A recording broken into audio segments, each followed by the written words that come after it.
जय हिंद साथियों, स्वागत है आपका आपके अपने YouTube channel marathon agriculture classes पर। साथियों, शून्य से शिखर सीरीज का भाग 3 आज आपके सामने प्रस्तुत है। आशा है यह सीरीज आपको पसंद आ रही होगी। आइए भाग 3 का पहला प्रश्न देखते हैं। पहला प्रश्न आपके सामने प्रस्तुत है। तिल किस कुल या फैमिली से संबंधित है? A. Chenopodiaceae, option B papilionaceae, option C pedaliaceae, option D कॉर्नबोन-बुलेसी।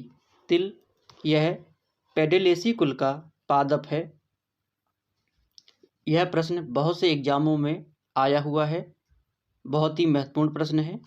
आइए देखते हैं अन्य ऑप्शनों को। चिनोपोडिएसी यह बथुआ का कुल या फैमिली है। पेप्लोनेसी यह फैबेसी कुल या लेग्यूमिनेसी कुल का उपकुल या सब फैमिली है। उपकुल या सब फैमिली है। कॉर्नबोन-बुलेसी बहुत ही महत्वपूर्ण, यह शकरकंद की फैमिली है। चलते हैं अगले प्रश्न पर। अगला प्रश्न है, कपास के बीजों से रुई किस अम्ल के प्रयोग से हटाते हैं? रुई या फज, जो बहुत ही छोटे छोटे रेशे हो जाते हैं उसे फज कहते हैं। उस फज को बीजों से हटाने किस अम्ल के प्रयोग से हटाते हैं?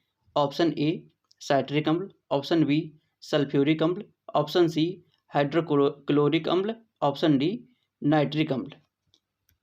कपास के बीजों से रुई या फज को सल्फ्यूरिक अम्ल की सहायता से हटाया जाता है। कितनी मात्रा चाहिए? 1% सल्फ्यूरिक अम्ल का प्रयोग किया जाता है। अगर मान लीजिए आपको अम्ल का प्रयोग नहीं करना है, कोई मैकेनिकल विधि अपनानी है, तो आप गोबर का प्रयोग कर सकते हैं या राख के द्वारा भी फज या रुई को बीजों से हटा सकते हैं। आइए चलते हैं अगले प्रश्न पर। अगला प्रश्न है, दलहनी फसलों में राइजोबियम कल्चर का एक पैकेट कितने किलो बीजों के लिए पर्याप्त है? Option A 5 kilo, option B 10 kilo, option C 15 kilo, option D 20 kilo. तो राइजोबियम कल्चर का एक पैकेट का वजन कितना होता है? 200 ग्राम। 200 ग्राम का एक पैकेट होता है, जो 10 किलो बीज के लिए पर्याप्त होता है। जो 10 किलो बीज के लिए पर्याप्त होता है। आइए दोस्तों चलते हैं अगले प्रश्न पर। अगला प्रश्न आपके सामने प्रस्तुत है, फलों में सबसे ज़्यादा विटामिन सी किस फल में पाई जाती है? Option A Barbados cherry, option B आंवला, ऑप्शन सी अमरूद, ऑप्शन डी नींबू वर्गीय फल। सबसे पहले हम देख लेते हैं कि विटामिन सी का रासायनिक नाम क्या है। तो विटामिन सी का रासायनिक नाम है एस्कॉर्बिक एसिड।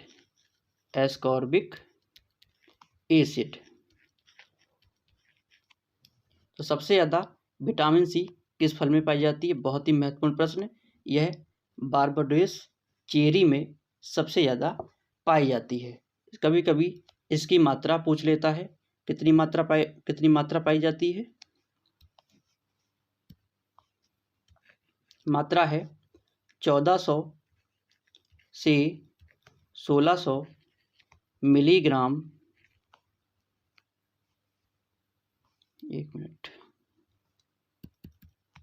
1600 मिलीग्राम प्रति 100 ग्राम।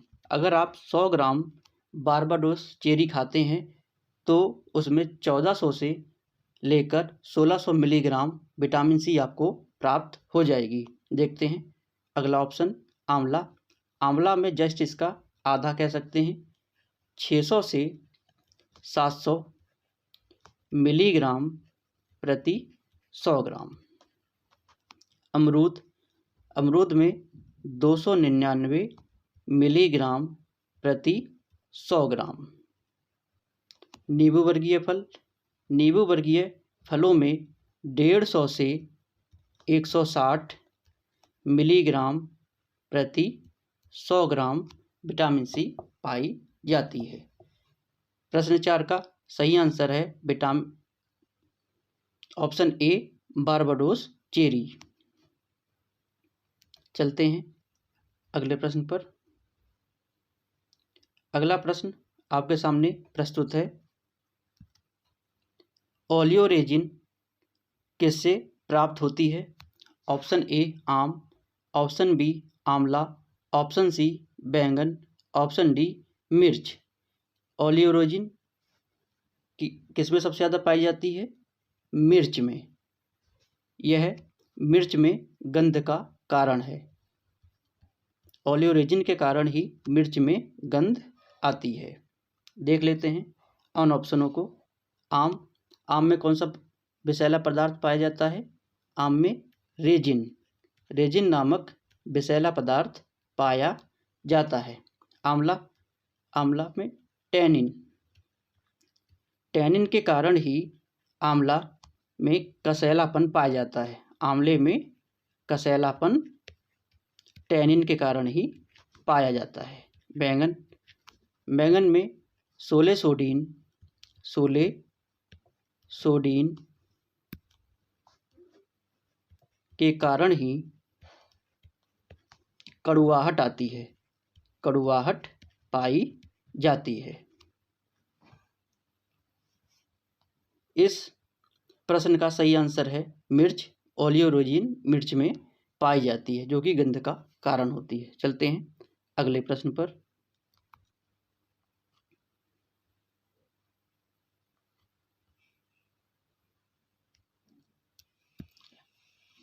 अगला प्रश्न है RMO40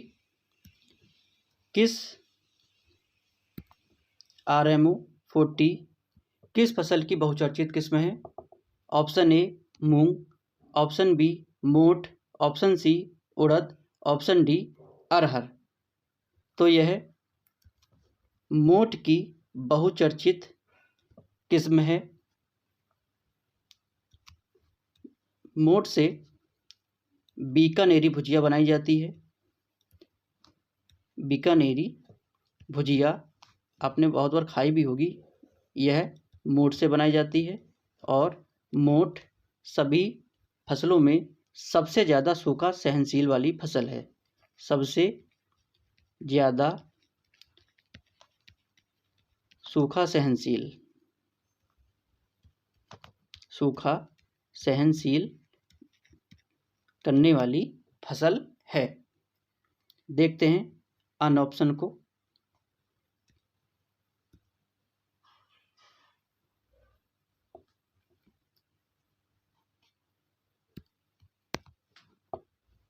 देखते हैं मूंग, यह इसकी एक बहुचर्चित किस्म है PDM 11। उड़द की T9, इसे कृष्णा के नाम से भी जाना जाता है। यह भी बहुचर्चित किस्म है। अरहर की प्रभात सबसे कम दिनों में पकने वाली किस्म। कितने? 110 दिनों में। ऐसे ही है उपास 120। यह 120 दिनों में पककर तैयार हो जाती है। आपका प्रश्न था RMO40 किसकी किस्म है? यह मोठ की बहुचर्चित किस्म है। चलते हैं अगले प्रश्न पर। अगला प्रश्न आपके सामने प्रस्तुत है। NRC HB 506 किस फसल की प्रथम संकर किस्म है? ऑप्शन ए अरंडी, ऑप्शन बी सूरजमुखी, ऑप्शन सी सरसों, ऑप्शन डी कुसुम। तो NRC HB 506 यह सरसों की प्रथम संकर किस्म है। आइए देखते हैं अन ऑप्शनों को।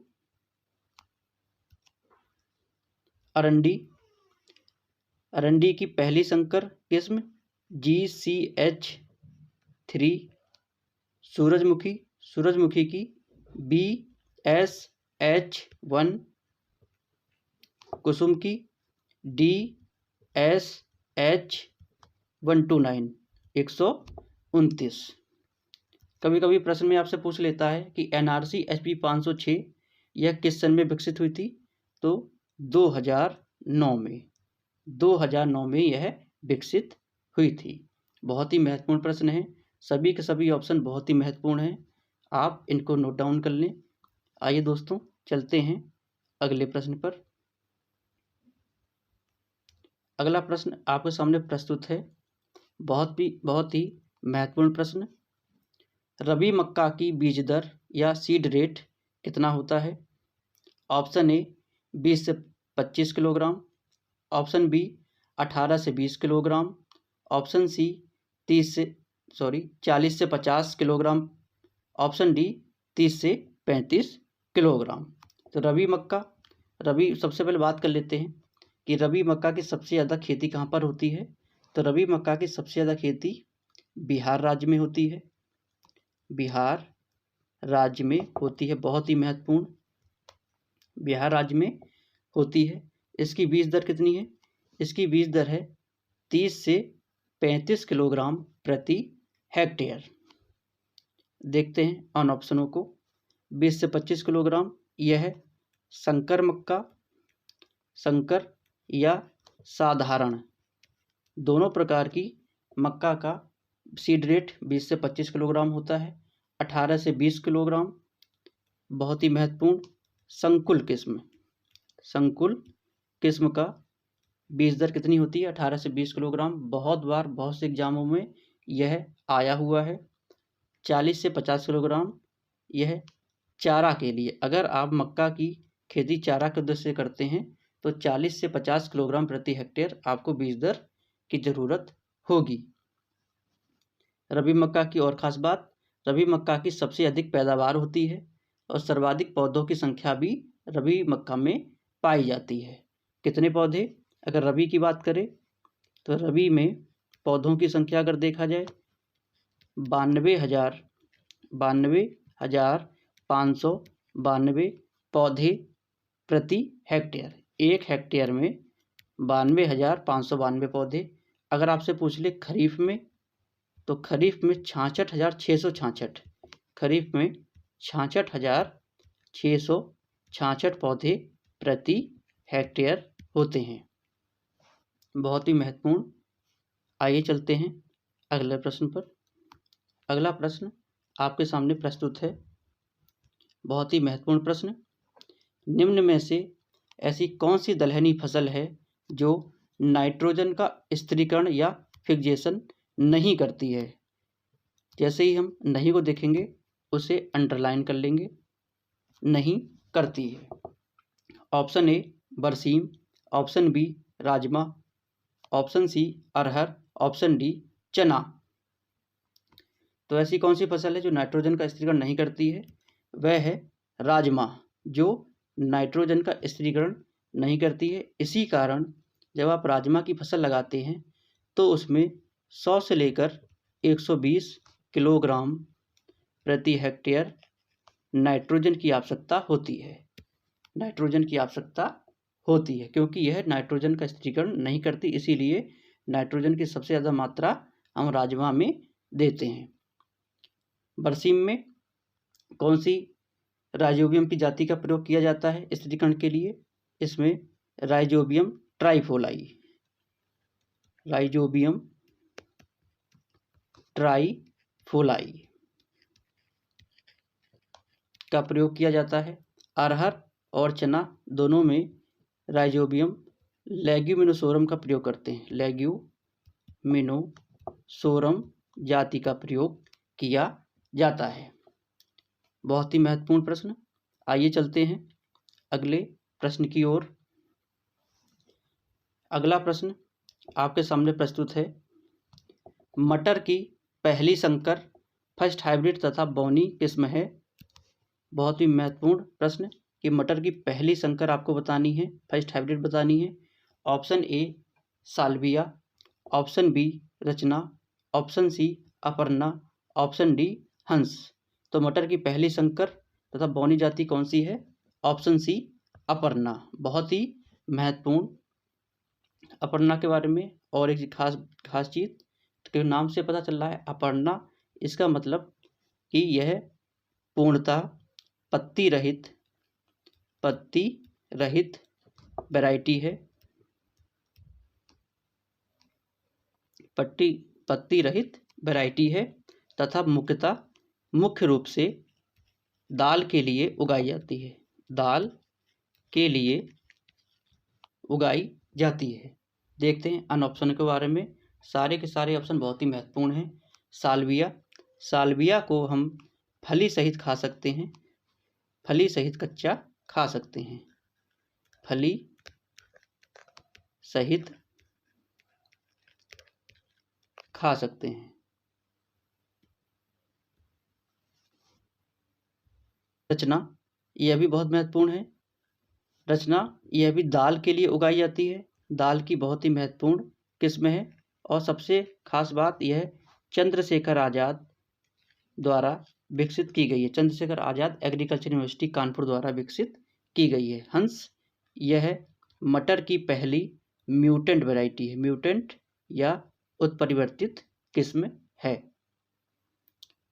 चलते हैं अगले प्रश्न की ओर। उससे पहले साथियों, अगर आपको हमारा चैनल पसंद आ रहा है, वीडियो पसंद आ रही है, तो इसे लाइक करें, शेयर करें, सब्सक्राइब करें। नियमित वीडियो का नोटिफिकेशन पाने के लिए बेल आइकन को प्रेस करना ना भूलें। चलते हैं अगले प्रश्न की ओर। क्वेश्चन 11 बहुत ही महत्वपूर्ण। कपास की रुई की एक गांठ या एक बेल का वजन होता है। ए 170 किलोग्राम, बी 180 किलोग्राम, सी 181 किलोग्राम, डी 60 किलोग्राम। सबसे पहले कपास को रेशों का राजा कहते हैं, रेशों का राजा कहते हैं, रेशों का राजा। उसके साथ साथ इसको वाइट गोल्ड भी कहते हैं, वाइट गोल्ड के नाम से किसको जानते हैं? कपास को। देखते हैं ऑप्शनों के बारे में।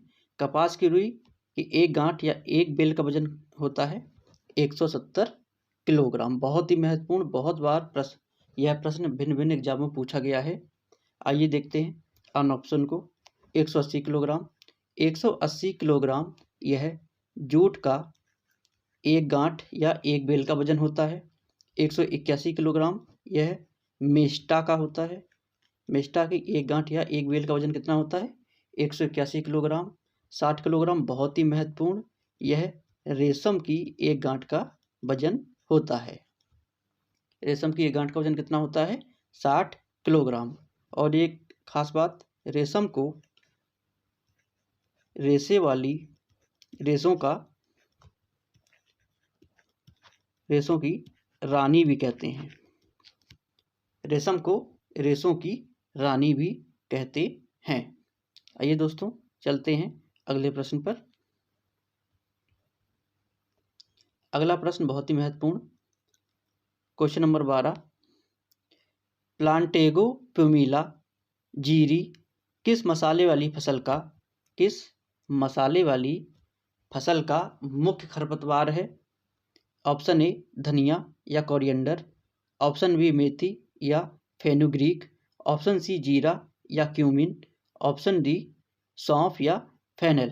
प्लांटेगो प्यूमिला बहुत ही महत्वपूर्ण, यह जीरा का मुख्य खरपतवार है। बहुत बार बहुत से एग्जामों में यह प्रश्न आया हुआ है।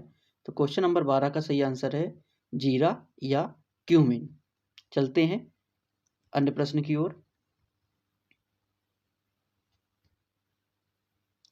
अन्य प्रश्न आपके सामने। निम्न में से किस फसल में सबसे ज़्यादा विटामिन B2 या राइबोफ्लेविन की मात्रा पाई जाती है? ऑप्शन ए काजू, ऑप्शन बी बेल, ऑप्शन सी पपीता, ऑप्शन डी लीची। तो सबसे ज़्यादा राइबोफ्लेविन की मात्रा किसमें पाई जाती है? बेल में पाई जाती है। दोस्तों यह प्रश्न PGT 2021 का रिपीट क्वेश्चन है, आया हुआ प्रश्न है, बहुत ही महत्वपूर्ण प्रश्न है। आइए देखते हैं अन ऑप्शन के बारे में। सबसे पहले ये जान लेते हैं कि इसमें राइबोफ्लेविन की कितनी मात्रा पाई जाती है।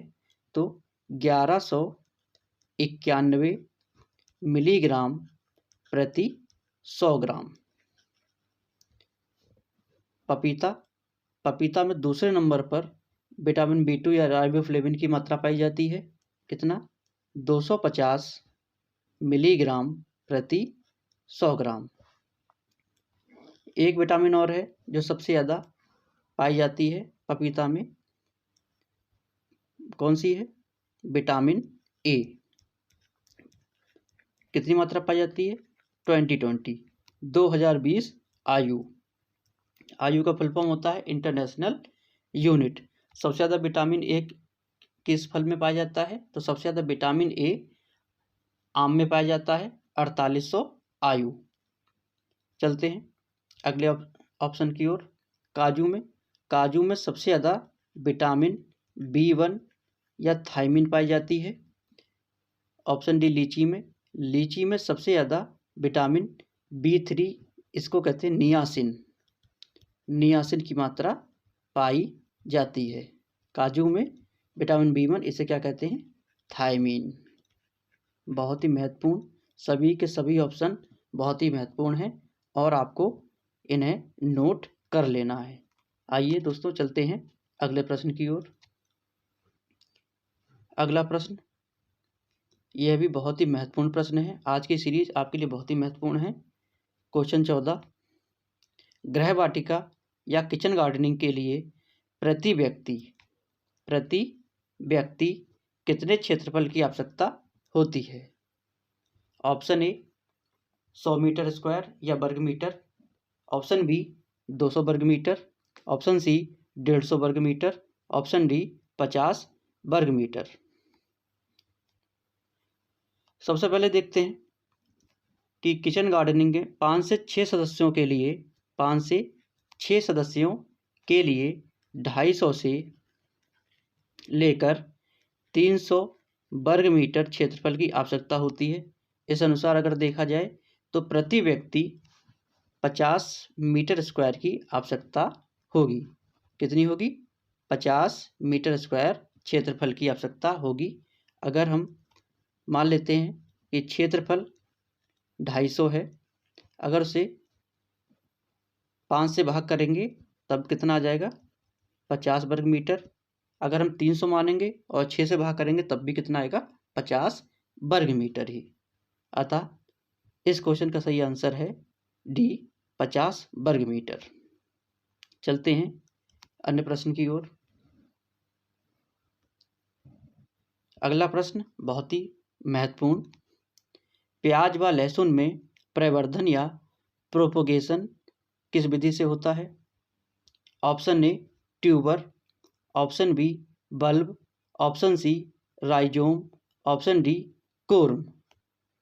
तो प्याज व लहसुन में प्रवर्धन यह बल्ब के द्वारा होता है, बल्ब या सल्क कंद के द्वारा होता है।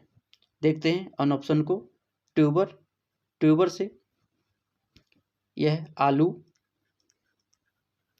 आलू में प्रवर्धन ट्यूबर के माध्यम से होता है। राइजोम बहुत ही महत्वपूर्ण, हल्दी, अदरक,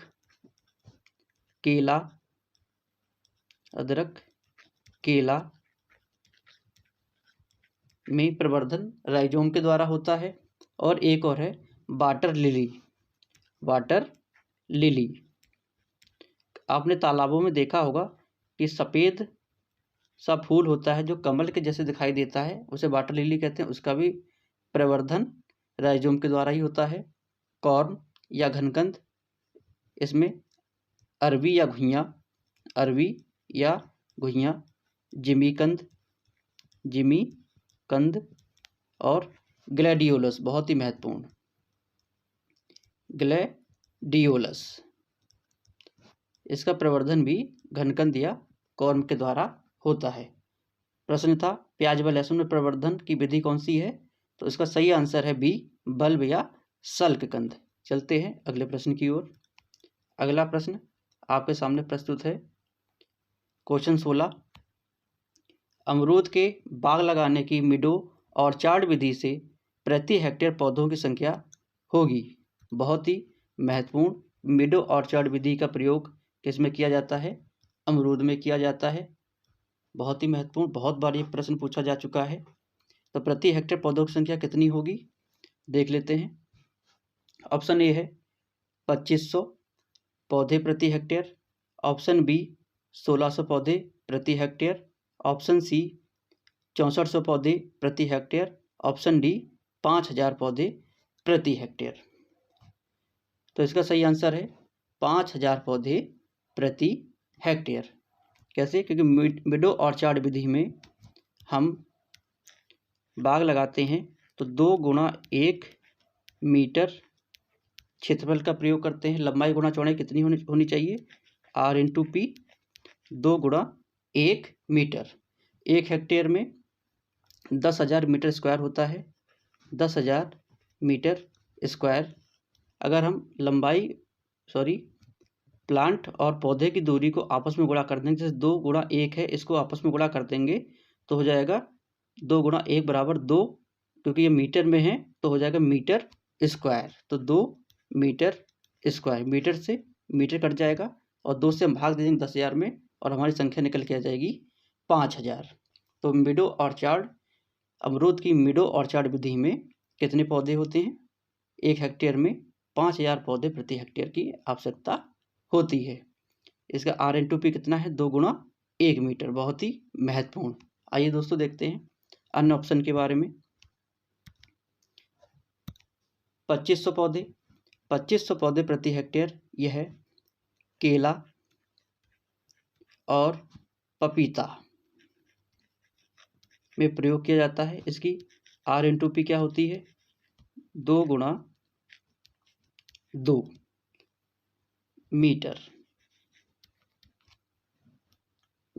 1600 पौधे, यह है आम की आम्रपाली विधि। बहुत ही आम की आम्रपाली किस्म में होता है।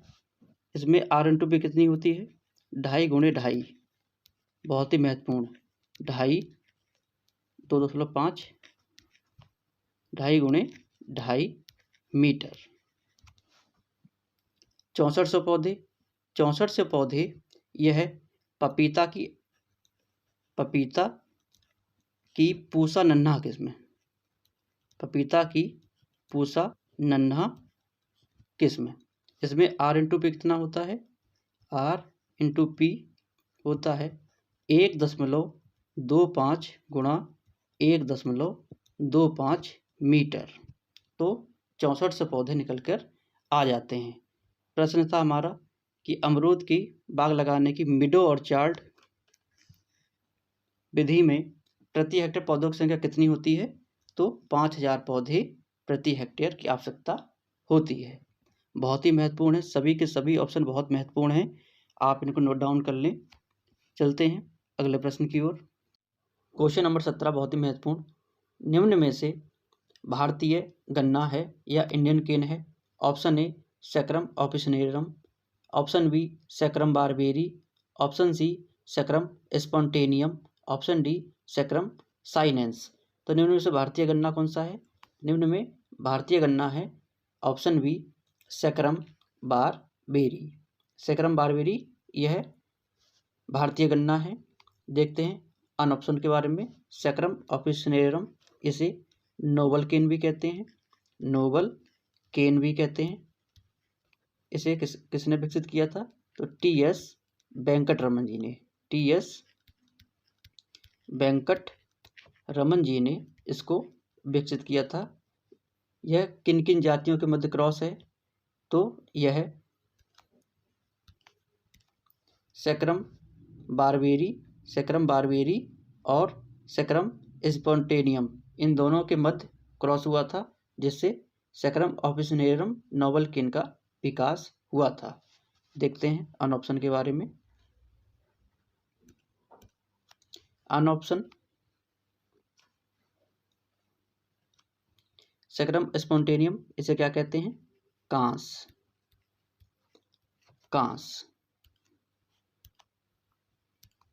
क्या कहते हैं? कांस कहते हैं। सैकरम साइनेंस, यह चाइनीज गन्ना, चाइनीज गन्ना। आइए दोस्तों चलते हैं अगले प्रश्न की ओर। अगला प्रश्न बहुत ही महत्वपूर्ण, बहुत बार पूछा जा चुका है। भारत में भेड़ की सबसे ऊंची या टॉलेस्ट नस्ल है? ऑप्शन ए नेलोरी, ऑप्शन बी सोनाड़ी, ऑप्शन सी चोकला, ऑप्शन डी जैसलमेरी। तो निम्न भारत में भेड़ की सबसे ऊंची या टॉलेस्ट किस्म है, कौन सी है? नेलोरी। बहुत बार यह क्वेश्चन पूछा जा चुका है, बहुत ही महत्वपूर्ण प्रश्न है। देखते हैं अन ऑप्शन के बारे में। सोनाड़ी, इसे चनोथर के नाम से भी जानते हैं, चनोथर। चरते समय इनके कान जमीन से लग जाते हैं, इसीलिए इन्हें चनोथर भी कहते हैं। चोकला, इसे भारत की मैरिनो भी कहा जाता है, भारत की मैरिनो, भारत की मैरिनो भेड़ भी कहा जाता है। बाकी अगर पूछे जाए मैरिनो कहाँ की है तो स्पेन की है। जैसलमेरी, यह पूर्णतः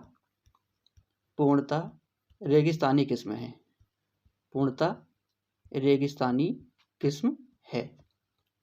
बहुत ही महत्वपूर्ण ऑप्शन, प्रश्न 18 का ऑप्शन ए नेलोरी सही आंसर है। चलते हैं अगले और प्रश्न की ओर। अगला प्रश्न आपके सामने, गाय तथा बकरी की गुणसूत्र या क्रोमोसोम संख्या है। बहुत ही महत्वपूर्ण, बहुत बार यह प्रश्न पूछा जा चुका है। Option A 54, option B 38, option C 60, option D 50। तो गाय तथा बकरी दोनों की गुणसूत्र संख्या कितनी होती है? Option C 60। आइए देखते हैं अन ऑप्शन के बारे में। 54 यह भेड़ की होती है, भेड़ की गुणसूत्र संख्या कितनी है? 54। 38 सुअर की गुणसूत्र संख्या 38। 50 यह पानी वाली भैंस की, पानी वाली भैंस जो हमारे यहाँ पाली जाती है साधारणतः, उसे पानी वाली भैंस कहते हैं, उनकी कितनी होती है? 50। अगर आपसे पूछ ले दलदली भैंस की, दलदली भैंस, यह प्रश्न टीजीटी 2021 में पूछा जा चुका है। दलदली भैंस की क्रोमोसोम संख्या कितनी होती है? 48।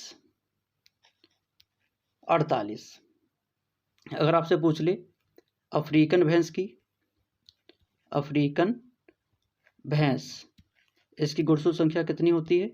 इसकी गुणसूत्र संख्या होती है 52। बहुत ही इंपॉर्टेंट 52। प्रश्न था हमारा गाय तथा बकरी की गुणसूत्र संख्या कितनी है? तो है 60। कितनी है? 60। चलते हैं अगले प्रश्न की ओर। अगला 20वां प्रश्न बहुत ही महत्वपूर्ण, फादर ऑफ सॉइल साइंस या मृदा विज्ञान के जनक हैं?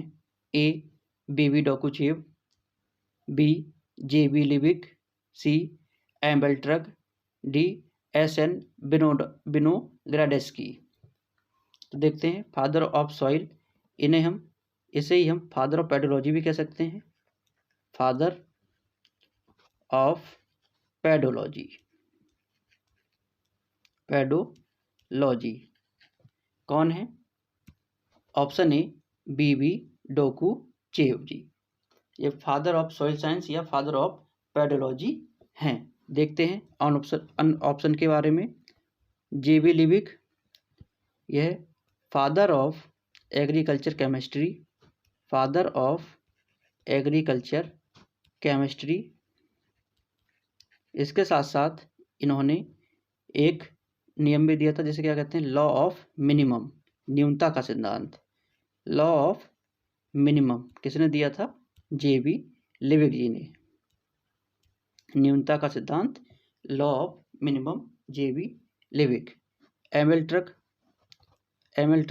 इन्हें फादर ऑफ सॉइल टेस्टिंग कहते हैं, फादर ऑफ सॉइल टेस्टिंग। मृदा जांच के जनक कौन है? एमेल्ट्रक। एसएन विनोग्राडेस्की, इन्हें father of father of soil microbiology, soil microbiology कहते हैं। हमारा प्रश्न था फादर ऑफ सॉइल मृदा विज्ञान के जनक कौन है? इसका सही आंसर है ए बीवी डोकुचेव। आइए चलते हैं अन्य प्रश्न की ओर। अन्य प्रश्न बहुत ही महत्वपूर्ण, बहुत बार यह प्रश्न भी आ चुका है। प्रश्न नंबर 21, मृदा वर्गीकरण की सबसे छोटी इकाई। सबसे छोटी इकाई पूछ रहा है कि मृदा वर्गीकरण की सबसे छोटी इकाई कौन सी है? ऑप्शन ए गण या ऑर्डर, ऑप्शन बी श्रेणी या सीरीज, ऑप्शन सी बृहद समूह, ऑप्शन डी कुल। तो मृदा वर्गीकरण की सबसे छोटी इकाई क्या है? ऑप्शन बी श्रेणी या सीरीज। सीरीज यह मृदा वर्गीकरण की सबसे छोटी इकाई है।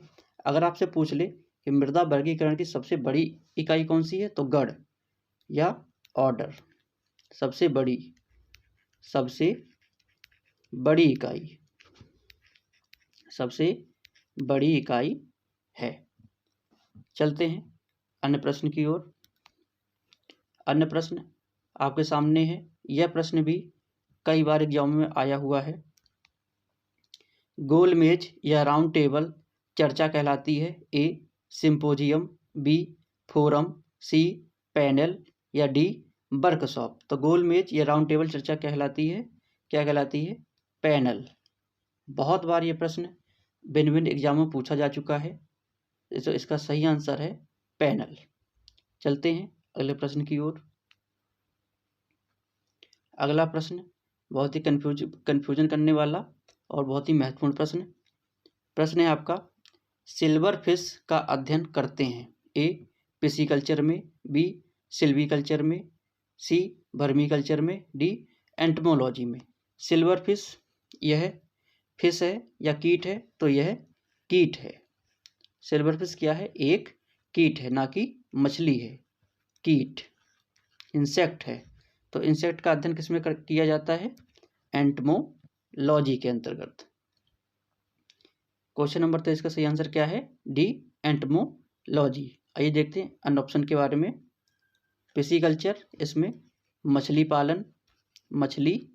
पालन किया जाता है। सिल्वीकल्चर, इसमें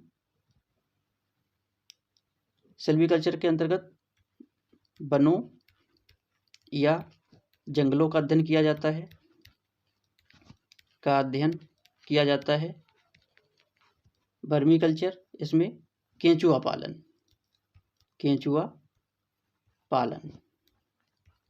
किसके अंदर किया जाता है? वर्मी कल्चर के अंदर। प्रश्न नंबर 23 का सही आंसर है option D entomology. Silver fish का अध्ययन किसमें करते हैं? एंटमोलॉजी के अंतर्गत किया जाता है। आइए चलते हैं अगले प्रश्न की ओर। अगला प्रश्न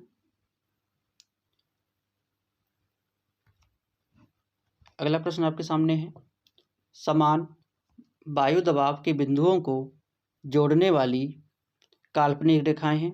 ए आइसोबार, बी आइसोहाइट, सी आइसोथर्म, डी कंटूर। तो समान वायुमंडलीय दबाव के बिंदुओं को जोड़ने वाली काल्पनिक रेखा कौन सी है? आइसोबार।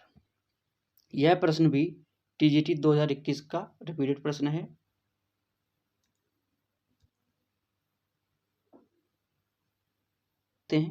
अगला ऑप्शन आइसोहाइट। आइसोहाइट के अंतर्गत वर्षा की समान मात्रा के बिंदुओं की वर्षा की समान मात्रा के बिंदुओं की काल्पनिक रेखाओं को जोड़ा जाता है। आइसोथर्म में समान तापमान के बिंदुओं को जोड़ा जाता है। समान तापमान के बिंदुओं को जोड़ा जाता है। कंटूर में समान ऊंचाई के बिंदुओं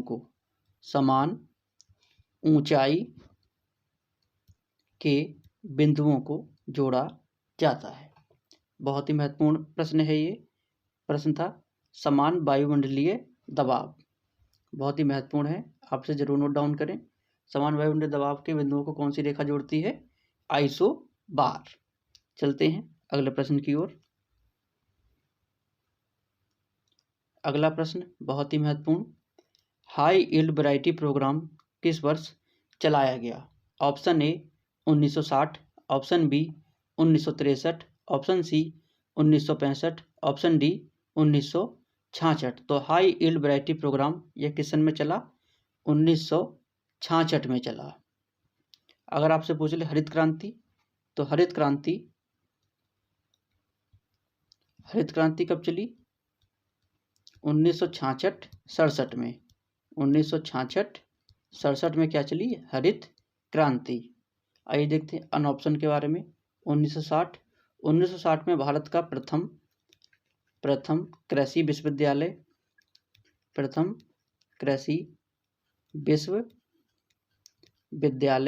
की स्थापना होती है। कहाँ होती है? पंतनगर, उत्तराखंड में। 1963 में नेशनल सीड कॉरपोरेशन की स्थापना होती है। 1965 में डॉक्टर बीपी पाल को ICAR का फर्स्ट DG बनाया जाता है। और 1965 में ही नेशनल डेयरी डेवलपमेंट बोर्ड की स्थापना होती है। कहाँ पर होती है? आनंद, गुजरात में होती है।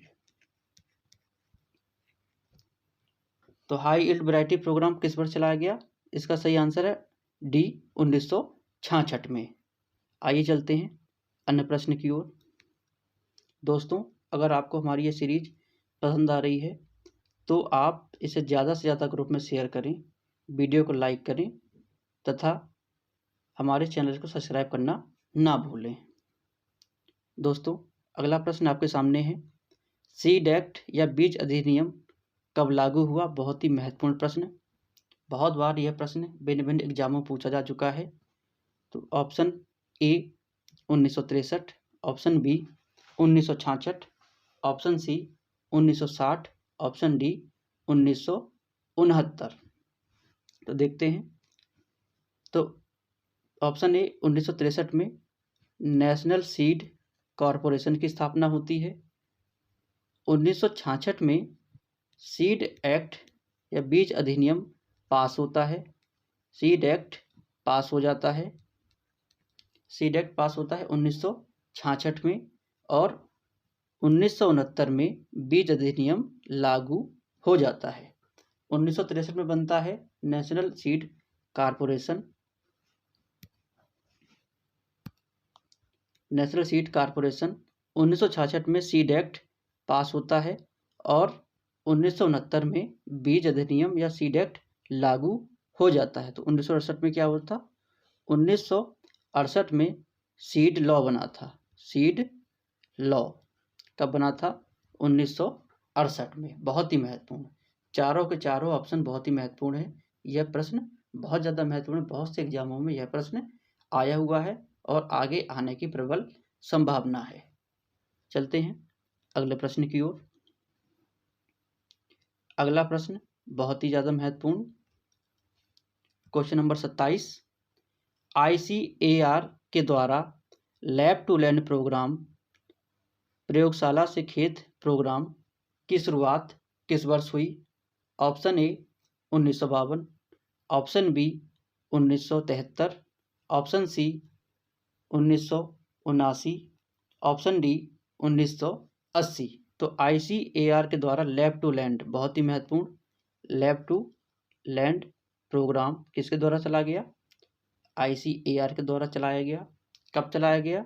यह 1979 में चलाया गया। क्यों चलाया गया?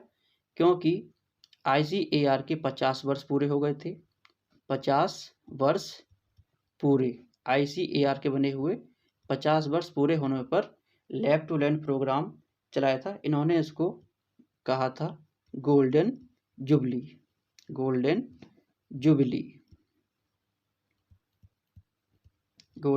जुबली। आइए देखते हैं अन्य ऑप्शन की ओर। 1952 में सामुदायिक विकास कार्यक्रम CDP चलाया गया था। 1973 में प्रोजेक्ट टाइगर बहुत ही महत्वपूर्ण, कब चला था? 1973 में।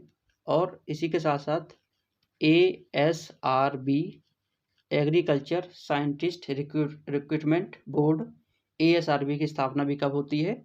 1973 में। ASRB की स्थापना 1973 में ही होती है। आइए दोस्तों चलते हैं अगले प्रश्न की ओर। अगला प्रश्न आपके सामने बहुत ही महत्वपूर्ण प्रश्न, धान की प्रथम उत्परिवर्तित किस्म है जगन्नाथ, लूनीश्री, जया या पद्मा। तो धान की प्रथम उत्परिवर्तित या म्यूटेंट किस्म कौन सी है? जगन्नाथ। जगन्नाथ बहुत ही इंपॉर्टेंट। इसके साथ साथ कौन सी है? शतावरी और प्रभावती। ये भी कैसी है? उत्परिवर्तित किस्में हैं। लूनीश्री यह सुपर राइस की किस्म है। सुपर राइस क्या होता है? साधारण किस्म से 10 से 15% अगर अधिक पैदावार हो जाती है तो उसे सुपर राइस कहा जाता है। यह अवधारणा किसने दी थी? GS खुश जी ने यह अवधारणा दी थी। Jaya miracle rice of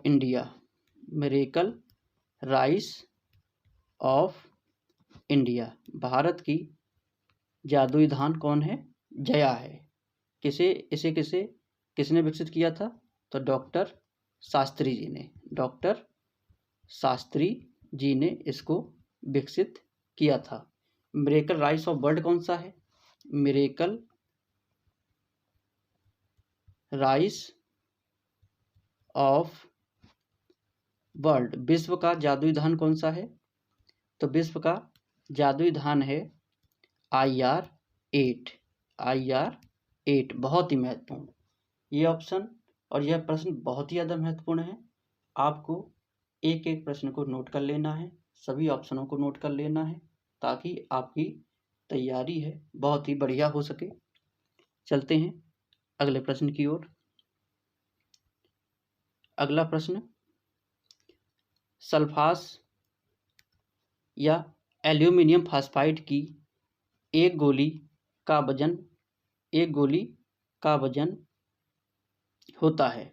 option A 2 gram, option B 3 gram, option C 4 gram, option D 5 gram. तो सल्फास का प्रयोग किसमें होता है? सल्फास या एल्यूमिनियम फास्फाइड का प्रयोग गेहूं के भंडारण में किया जाता है। गेहूं के भंडारण में आपसे पूछ रहा है कि एक गोली का वजन कितना होता है? तो एक गोली का वजन होता है 3 ग्राम। 3 ग्राम की एक गोली होती है। 2 ग्राम यह गेहूं का मामा या फिलेरिस माइनर के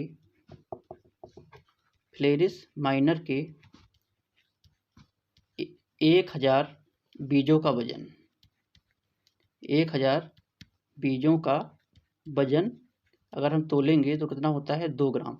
1000 बीजों के वजन को क्या कहते हैं? Test wait.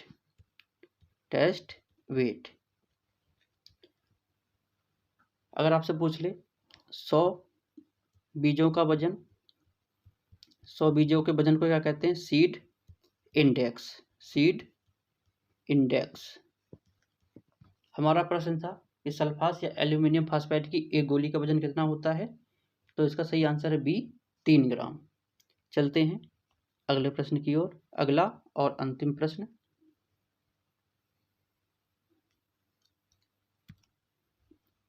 बहुत ही महत्वपूर्ण प्रश्न, गेहूं का सैनिक कीट मिथेमना सेपराटा कब आक्रमण करता है? ऑप्शन ए सुबह के समय, शाम के समय, ऑप्शन सी दोपहर के समय, ऑप्शन डी रात के समय। तो गेहूं का सैनिक कीट या मिथेमना सेपराटा यह रात के समय आक्रमण करता है। कब करता है? रात के समय। जब आप सुबह खेत में जाएंगे तो आपको यह लगेगा कोई पशु आपके खेत को चर गया है। तो अगर ऐसा प्रतीत होता है, इसका मतलब गेहूं का सैनिक कीट का हमला आपके खेत में हो चुका है। दोस्तों, आशा करता हूं आपको यह सीरीज और आज के प्रश्न समझ में आए होंगे, अच्छे लगे होंगे। आप ज़्यादा से ज़्यादा हमारे चैनल को सब्सक्राइब करें, वीडियो को शेयर करें तथा ज़्यादा से ज़्यादा लाइक करें। नियमित वीडियो का नोटिफिकेशन पाने के लिए बेल आइकन को ज़रूर प्रेस करें। दोस्तों, अब आपसे मुलाकात होगी हमारी अगली वीडियो में। तब तक के लिए जय जवान जय किसान।